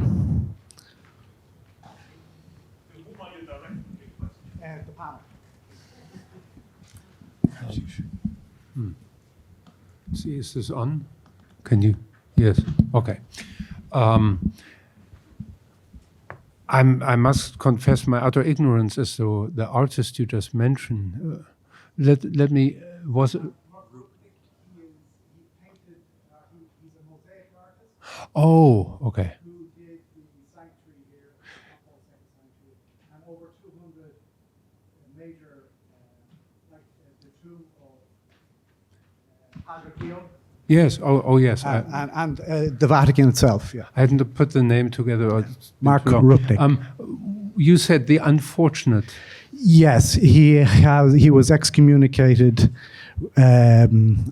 for hearing the confession of one of his victims. He serially raped over 20 consecrated virgins. Okay. And was excommunicated for that. Yeah. I mean, I'm afraid this is probably something on which I can't say much. The opening way you phrased it was what you, I think, characterized as the unfortunate overgrowth of the image. The interior life. So if the artwork is the overflow of the interior life of the artist, if a figure like that has produced so much work in so many sacred spaces, what do we do with that type of work? Yeah.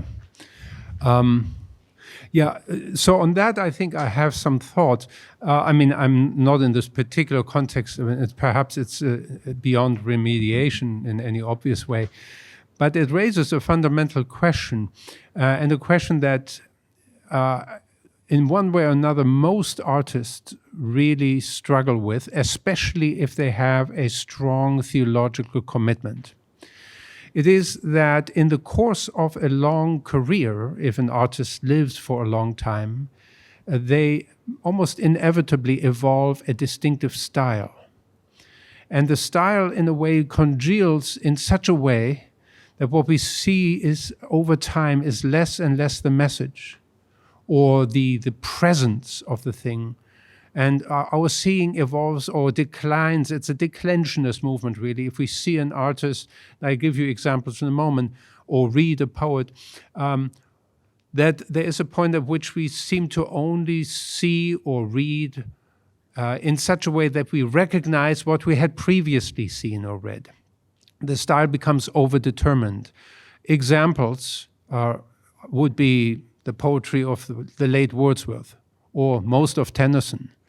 And there are, and it is fascinating in the context of the poetic word in particular, how, for instance, one of the poets I would go to, who thought very, very hard about how to avoid this fate of becoming essentially sort of an imitation of himself, was T.S. Eliot. And in the four quartets, he therefore evolves a style that is no longer really recognizable or can no longer be cross-referenced with any distinctive poetic tradition. And I think visually, something similar happens in an artist, I would say, like Cézanne, who in a way moves into more and more uncharted terrain. The very late works begin to sort of really strike me as leaving behind even some of the work of the 1890s, in the sense that he, the bathers, they don't look, the human figure sort of almost dissolves into something only tangentially shaped like the human body. So in a way, there is a point at which an artist who really understands that his or her fundamental commitment must be to do justice to the presence of what they see and what in their act of creation they wish to bring to visibility for the beholder. That in so doing, they must, as it were, be constantly on guard of becoming entrapped in their previous work, becoming mired in an established practice. It's in a way, it's for the artist. I mean, that's perhaps why Thomas Mann said the writer is someone for whom it's particularly difficult to write, in the sense that you are always seeking to escape the mode in which you are beginning to develop a certain comfort. Because the moment that you have that comfort is the moment you will likely lose touch with what you really want to make visible, which is the presence of something that in a way inheres in its absolute, that is absolutely specific and unique. So I think that this is the great problem, that in many ways both literary and art history in so many ways seem to have for centuries almost focused on style, whereas in many ways I would say the great challenge of artists is to escape the ever-threatening calcification of work into a style. The concern I was trying to address was essentially, for me, when I make liturgical works, I feel a duty towards the congregation to, like in homiletics, you need to know and live the faith in order for it to overflow in your work and feed the interior life of the congregation that will be consuming it. That's what concerns me about Rupnik's work. I suppose that's true, although I wonder whether, to some extent, the universality of the message doesn't also demand that we sort of balance, at least, the legitimate and important interest of speaking to the congregation with the longer perspective of future congregations whose sensibility, whose frame of reference will no doubt be differently configured.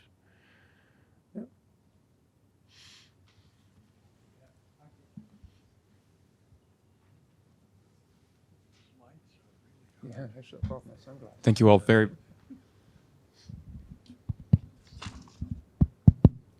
very much. I have two questions for the panel. The first is following up on Dr. Schindler's comments. What kind of motion does an image inspire in the soul? Is it centripetal, centrifugal? And the second question is, does an image contain within itself everything needed for us to be able to see it well?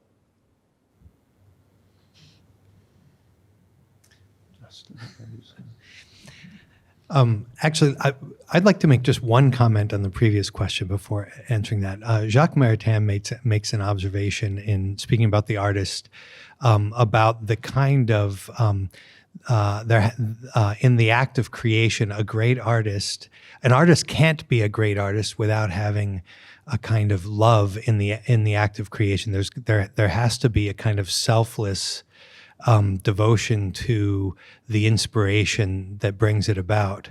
And he said it could be the case that the artist is in general a cad. I mean, just an awful, despicable human being. But if that's all he is, then he won't produce great art. It may be the case that in the act of creation, that's one place where goodness actually shines out. I mean, and that's an interesting possibility. I mean, we're all complex people, so I think it's possible. It would be possible for a spiritually corrupt person to create, in fact, impressive art. I think in Rupnik's case, it's very difficult because these are theological themed. It becomes a much more complex thing. I would grant that. Anyway, back to, sorry. Right. Yeah. So to the question about the motion of the soul.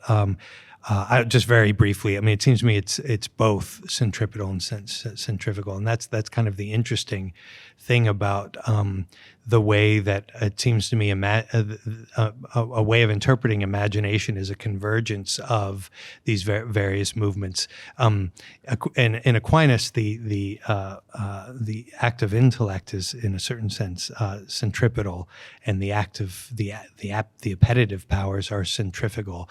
And there's an interesting way in which I think one can read the imagination is bringing precisely those together. That in the contemplation of an image, one is both more deeply in oneself and the thing is present in oneself, and one is ecstatically, especially if we emphasize this indwelling dimension, one is ecstatically present to the thing as well. And that actually implies then at least the beginning of an answer to your second question, which is what does the image have everything in it that we need to perceive it properly?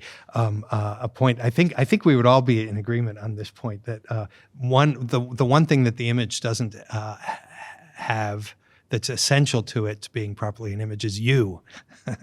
right? That the viewer has to bring up a certain kind of a presence that is part of the act, the very essence of the appearance of an image, which is why the very same image can generate very radically different responses. That's the beginning of an answer.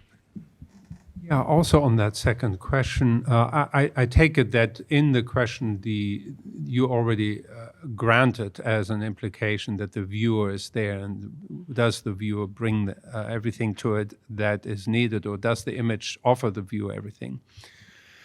I think the answer is no, but in a complex way. First of all, and here I would refer back to Monsignor Sokolovsky's observation that to really see and understand an image, you need to come back to it. So one of the things, according to what Seneca said, if you want to know what something is, you need to give it time. It's the first order. You need to have time for contemplation, for studying it. And you need to have also a frame of mind in which you accept that on a first and second and third viewing, you will not exhaust everything that a good image can allow you to grasp in due course. So there's a certain epistemic humility, a sense of patience, a different scale of time. This pertains not just to images, but to all great art. And in many cases, especially today, I would say that that is very unlikely to be brought to the image, and yet the image requires it. Gadamer has this wonderful phrase in Wahrheit und Methode, in Truth and Method, where he says, Bilder erheischen Achtung. The images demand respect. And part of that is so it is more than, perhaps even more essential than having a large archive of cross-references and contextual awareness. It is a sense of respect for the image. Now, in my introduction, I remark on how, in fact, in our time, at this particular moment, every one of us who has a phone or computer has access to millions of images, including good images, although mostly not, in ways with an ease that stands, I think, not by accident, in inverse ratio to the degree of care and attention with which we make use of that option. That is, the image, as it becomes more and more available, the same could be said about music, the less gifted we seem to become as viewers or listeners. There's something, I think, pernicious about the fact, and this is to some extent rehearsing Walter Benjamin's argument about the work of art in the age of mechanical reproduction, that it has a degrading and corrosive effect on the stance we bring to the image. So I think in many ways, the image gives us everything, except it also asks of us things that we are, I think, in this day and age, particularly indisposed to understand and to offer. Patience, and also a sense of undesigning attention. I would here distinguish very sharply between taking an interest in something and giving attention to something. Interest predicts what it wishes to find. It has a predictive and a kind of determinative stance vis-a-vis the world of visible things and others. Whereas giving attention is in a way to open oneself to a sense of grace, to something that will come to us only because we are not yet aware, or we have not yet decided what we are looking for.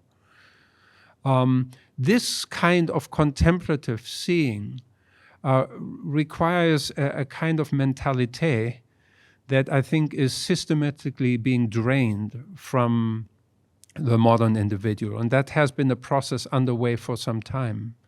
So in a sense, you could say the image asks a lot of us, and it gives us a great deal, but what it asks of us is something for which we need preparation and patience, and I think often we lack that. Four questions. I acknowledge all four, and then we close the line. I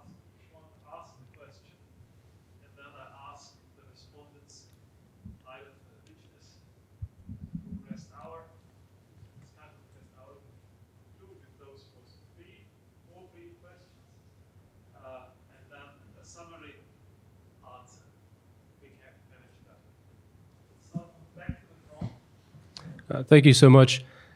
Just curious for all three of you, if you could comment on the liturgical image, whether it be quotation, Christ as the both communicator and the image to be received, something to that effect.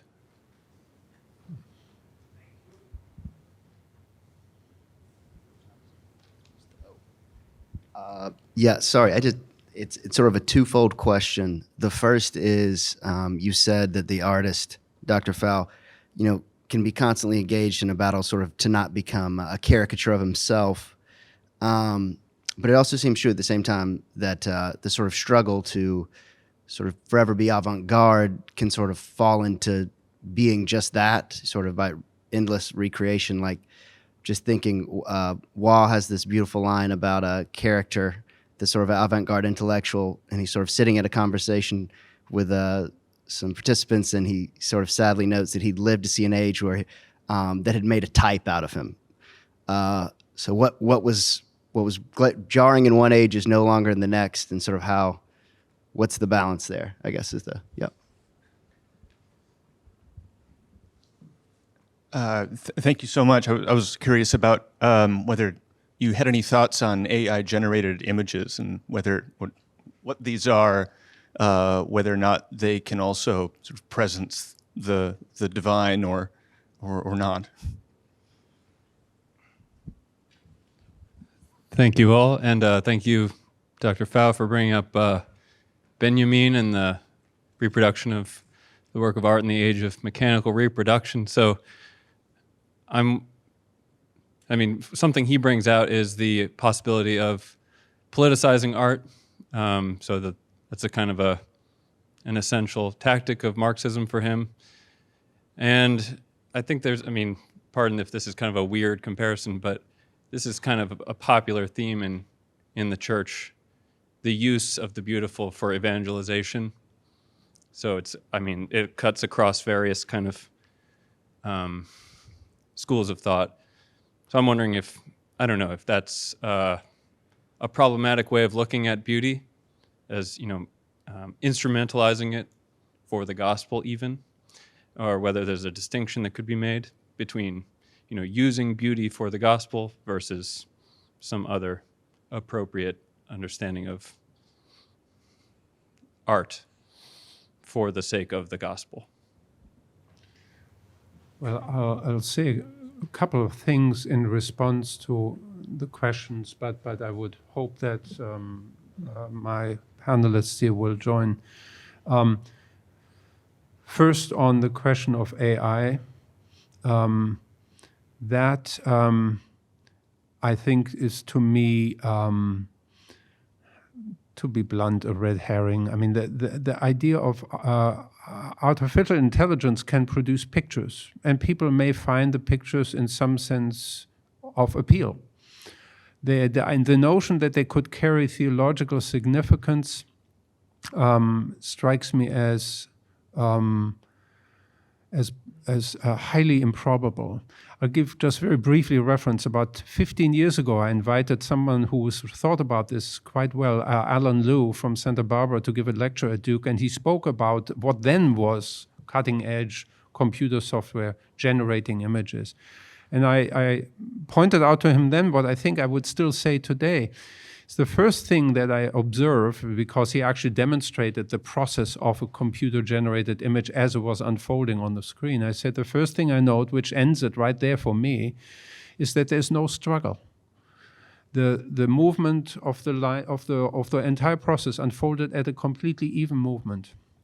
What emerged was a gestalt about which one might say this or that, but there is simply everything that is evidence of a quest for meanings that we humans always struggle with, or at least always should struggle with, was missing. So in that sense, AI strikes me as a sideshow, interesting in its own ways to various groups, the notion that the images that AI produce could ever carry theological meaning that would not in fact end up being gratuitously projected onto those images strikes me as highly improbable. I may be wildly wrong there, but I cannot. There is no connection there that I see as viable. The question of beauty, for the sake of instrumentalizing beauty for evangelization, is fascinating, and I think it is also deeply problematic. I think that I would, at the very least, and certainly I would begin by querying very insistently what notion of beauty someone who makes, who pursues such a project actually has in mind. Is this beauty simply in the Kantian sense of the pleasant, of that which is of immediate, as it were, visceral appeal? Again, in a way, I feel that the same risk is here at stake as with AI. If it doesn't involve struggle, if we don't, and the notion that what is beautiful because it seems to involve us in no struggle at all strikes me as one of the most pernicious. In fact, that's one part of my argument in the book, is that the image requires, for us to properly honor the image, it requires that we engage in a prolonged hermeneutic relationship with it. In a way, the notion of religious painting, which I think is more likely to inform this kind of project of beauty as an instrument for evangelization, rather than the iconic image as a medium, where religious painting is concerned, well, that's why I said there is a problem already visible in Van Eyck. It's that to some extent the ease and the visual appeal of his paintings ultimately ends up interfering with the spiritual message that is being that they attempt to frame. Yeah. The very first one I wasn't quite clear about. Could that be reiterated? Right. So I think in terms of Christ as the icon, he's producing the image. He's the image he's trying to produce, in a way, so to speak. And with the words of institution, he's being quoted by the priest who is there in persona Christi. So there's both the verbal image as well as there's visual images, and I'm kind of opening it up to if you have something you wanted to share in light of that, but it's a huge topic. So it is. I can say happily that I do talk about it in the book. At the end of the second chapter, I speak specifically about the way that the liturgical image in the Byzantine context. I speak here specifically of a sermon offered by Photius upon the in sometime in 863, I believe, when the Hagia Sophia's images were had been restored, or the question to what extent they had simply been recreated or created anew is hard to verify. But he there offers a very detailed, perhaps the most detailed account that he offers us is there about how, for the liturgical image to properly function, it also needs to be named and then it needs to be consecrated. And that those I think are important features that that actually carry a great deal of significance for them to function properly in ecclesial space and in liturgical practice. Robertson, was it you who had asked the question? Could you just quickly reiterate?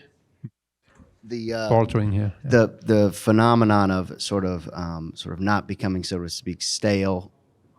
Question. Yeah. Yes. Yeah. Yeah.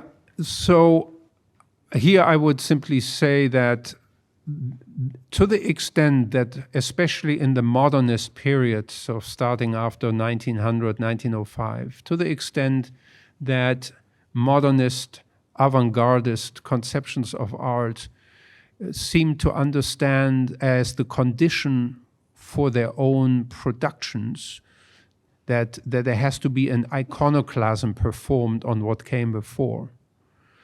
It is no accident that they produced, in many cases, very ephemeral works.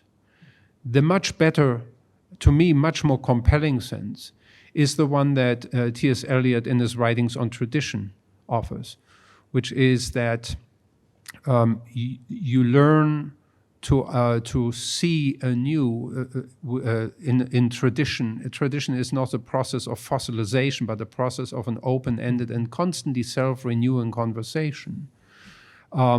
So that you actually learn to see new potentialities in what you have received. And at no point should you wish to predicate your own creative possibilities on expunging the past.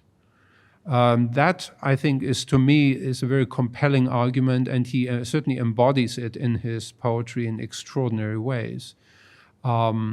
It is true, however, and he will acknowledge as much, that we need to be on guard against what I would call the sort of encyclopedic view of tradition, as though everything was equidistant and equally significant. Here again, I would return to Walter Benjamin, his Arcades project, where he says, it is noticeable how at any given point in history, certain works of art are more legible to us than others. And that will shift. So that for Benjamin, for instance, he could see something quite powerful in German Baroque drama and in Baudelaire, but rather less so in other periods. And so I think it is true that, and this is true also individually, that to us at any individual stage in our lives, certain works of art speak much more powerfully than others. You know, I mean, I remember when I was 14 listening to Tchaikovsky, and then I grew up.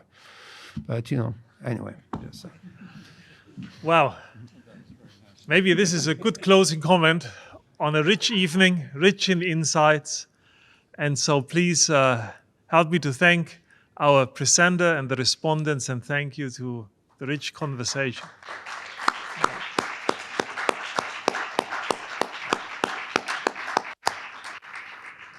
And this closes the official part of the event tonight.